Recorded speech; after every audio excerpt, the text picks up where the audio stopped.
Alright people, thanks for tuning into the video again. United vs Crystal Palace just finished now. Obviously I didn't go to the game because I'm sat here in my front room. Work commitments got in the way of all that, even though I could have gone. But nevertheless, let's get on to the game. And in the preview earlier on in the week, I actually said I think United were going to, even with the injuries, come through this game comfortably. I went with a 2-0 win, so 3-1, same goal difference. It wasn't without its concerns though, especially in the second half there. I was sat back, feet up, cruising at 2-0, 60 minutes gone, and then Ashley Young has a meltdown, too confident, playing from the back. They weren't really creating much, Crystal Palace, but the mistakes from us kind of made the game a bit more closer than what it should have been, in my opinion. Massive credit has to go. I mean, I'm over the moon with that result, and some people are going to say it's Crystal Palace, for God's sake. No, it's Crystal Palace away on a Wednesday night, having played in such a big game the weekend before with 10 injuries, and it's, what is that now? It's 14 domestic games played, 12 wins and 2 draws. That's why it's exciting. That's league winning form. That's cup winning form. This is the sort of form that we were used to on the Fergie era, and Ollie has brought that back completely. And we're going into the games now thinking, even when we're down, even when we don't look like we're playing well, we're always going to create a chance. We've got that mentality running through. I said earlier in the week, Ollie's going to come into this game, even with the 10 injuries, it's no excuse. We're coming in and he's embedding this mindset into the players that you're playing for Manchester United. When you pull that shirt on, you have to be 100% in and the way we want to play. There's no ifs or buts or maybes or injuries, concerns or anything like that. If you're going to come in and replace one of these first team players, you're going to come in and you're going to have to earn your spot. And today there was a few players who came in there who, not first teamers, fringe players you could say. Icing on the cake at the end was Garner coming on, which was brilliant. I was glad one of the youth players managed to get on at the end. I didn't think they was going to, because it was getting that tight and we really couldn't risk it. But going through the performance today, I think the main concern for me, as I said earlier on in the week, was the midfield. And it was kind of a weird setup in midfield. I did think Fred was actually going to play, and he did play today. And early on I was a little bit concerned because he was struggling. He was struggling big time. He couldn't put a pass together. It seemed to be, the game seemed to be passing him by. He was completely off pace, but bit by bit, to be fair to him, actually grew into the game, and he actually had an alright performance second half. He got stuck in and his passing got a lot better. He got used to the actual pace of the game. It just shows that maybe if he did get a run of games, he could adapt. But when you're playing at Man United, you're not really going to get the run of games that you need to get into the team. You've got to hit the ground running, and whether or not he's going to get in the next game, injuries maybe helping him, might get into the team again for weekend against Southampton. There'll be 2 games in a row. You never know, we might start seeing even more from him. I thought McTominay did a solid job today again. I thought he was composed on the ball. He had a good battle with Zaha and he held his own in that. I can't really say anything bad about McTominay's performance, to be honest. I think he did do a very good job in that midfield today. I can't really fault him at all.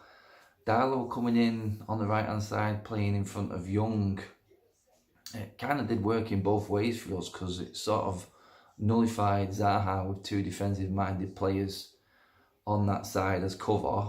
So he's never isolated really. It was 1 or 2 times in the second half where Young got isolated against Zaha, but Darlow was there as well. But Darlow going forward was excellent tonight, I thought. I thought he really came to the fore tonight, Darlow, and I was impressed.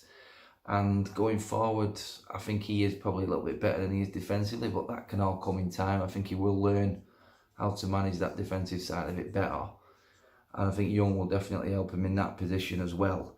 But going forward again, my man of the match today was, I'm stuck at the moment because I thought Shaw was brilliant today, especially for that first goal for Lukaku, and he took 4 players out of the game, carried that ball forward, and that was the Luke Shaw of Southampton. That's the Luke Shaw that we knew before he got his leg break under Van Gaal, marauding forwards, solid at the back, didn't put a foot wrong for me all game. Smalling and Lindelof, solid partnership. Again, you can't really blame them for the goal. That was just a bit of overconfidence from Ashley Young, really. He should know better, but Young did make up for it with his goal at the end, which I'm happy for, because he didn't really do too much wrong in the game, Young, apart from give that ball away, which cost us the goal. But that then could have really cost us, because then we were on the ropes, and that's when I was doing my nut, thinking we were going to throw this away. But I sat back and thinking, we can't, because that would just take us straight back to the Mourinho and Van Gaal days, when we get into a position in the league where we can really push on, and then we just throw it away on stupid mistakes. But the character and the mentality going forward with Ole is totally different now. And even then we could have bagged another one at the end, breaking forward.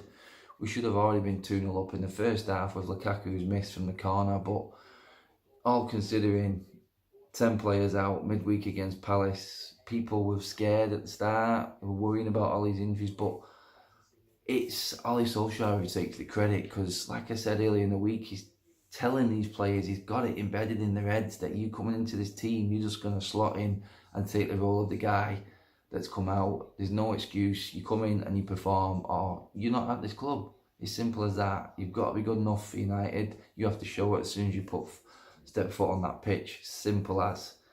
So for me, Ole takes the credit really for that today, because I knew he was going to get that into their heads before. I said it and I kept saying it.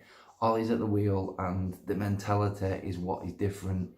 Yeah, the players do need to step up a little bit, especially the ones that haven't been performing. But when you've got that mentality going forward into that game from the manager, it completely changes everything. The littlest things, the doubts that you had before, the confidence that they're going forward with now. You look at the players that have improved. I mean, McTominay looked like a player tonight. Darlow, different. Even though when he came on, it just looks like we've got options and options and options. And barring silly mistakes from overconfidence, it was a cruise. We had 15 minutes there, like I said. I was worried. I thought we were going to end up blowing it. But then, again, I'm thinking, oh no, we just stick with it. Stick to the same game plan, and we will come through. And the players that we're missing and the performance that we put in, I am chuffed to bits. Like I said at the start, Palace, yeah, the bottom half of the table team, but that's 14 games now domestically, 12 wins. It is not to be sniffed at. It is impressive. You cannot ignore it anymore. It is impressive form, and like I said at the start, this is the form that's gonna carry on to winning trophies. Just imagine at the start of the season if we was playing like this.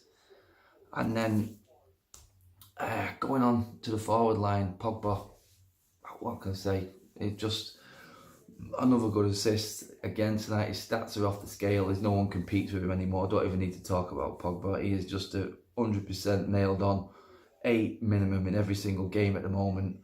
Sanchez, I thought put his shift in. He was getting stuck. He was getting battered from pillar to post, to be honest. I felt a little bit sorry for him. He was taking most of the hits, but he did his job tonight. He held the ball up. He linked well with Lukaku, and I can't really fault him. It doesn't seem to be getting or creating any chances for himself at the moment. I would like to see him bag a few more goals, but he's just a little bit out of luck on the goal front at the moment. But I can't fault his effort, and he's just a tough one, Sanchez, at the moment. It really is. I want him to do so well, and I think he should be doing more for what he is and what he has been in the Premier League. There is more of a player there.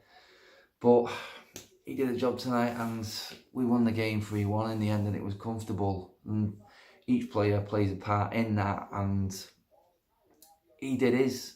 Even though it wasn't glorious or it didn't look fantastic, he did play a part today. Leaving one man left, the one and only. Oh, I've slagged this guy off from heaven to high hell this season, and rightly so, but I'm just going to say it as it is tonight. That was Lukaku's best performance in a Man United shirt, and I can't believe I'm saying it, but I'm giving man of the match to Lukaku tonight, because even his little touches here and there, yes, there was the usual Lukaku, obviously the big miss in the first half. I'm thinking, here we go again.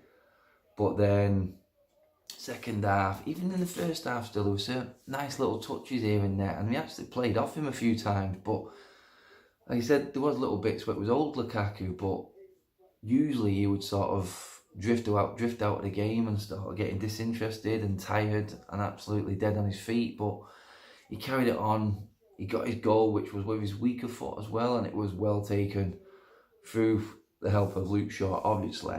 But Lukaku's finish was superb. You cannot take that away from him. It really was a good finish.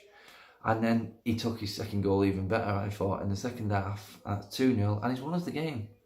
That's what a £75 million striker is there for. Score the goals that win you the game. If you're not going to contribute in the game, which he doesn't do that much normally, he did a little bit tonight, like I said, but if you're not going to contribute in the game, in the build-up play, you've got to be there in the box and you've got to take them chances. He missed the one in the first half. I'll forgive him, because he bagged 2 very good goals that won us the game. And it is as simple as that. That's what you have to do as the one striker up there that we had today. And he did it. I can't really say any more than that. And I'm going to bed happy. I'm hopefully going to sleep a lot better than I have.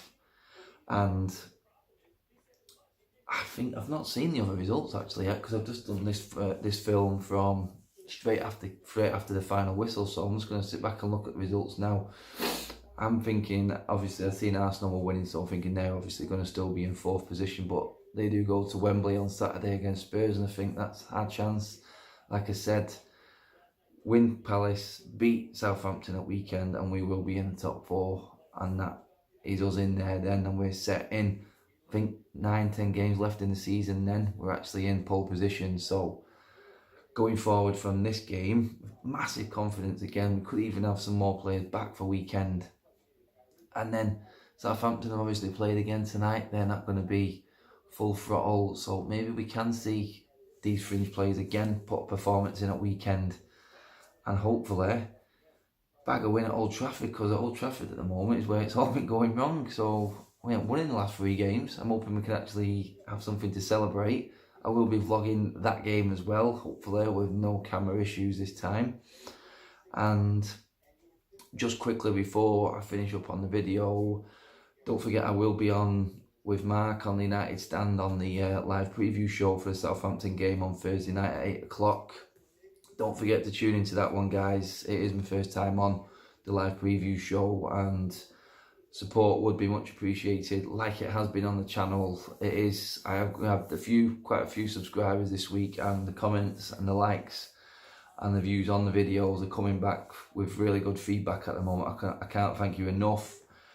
And moving forward, again, I will see you probably online on Thursday night, 8 o'clock with Mark. But again, guys, thanks for watching the video. Thanks for tuning in. This is the Red Madcunian Adam checking out.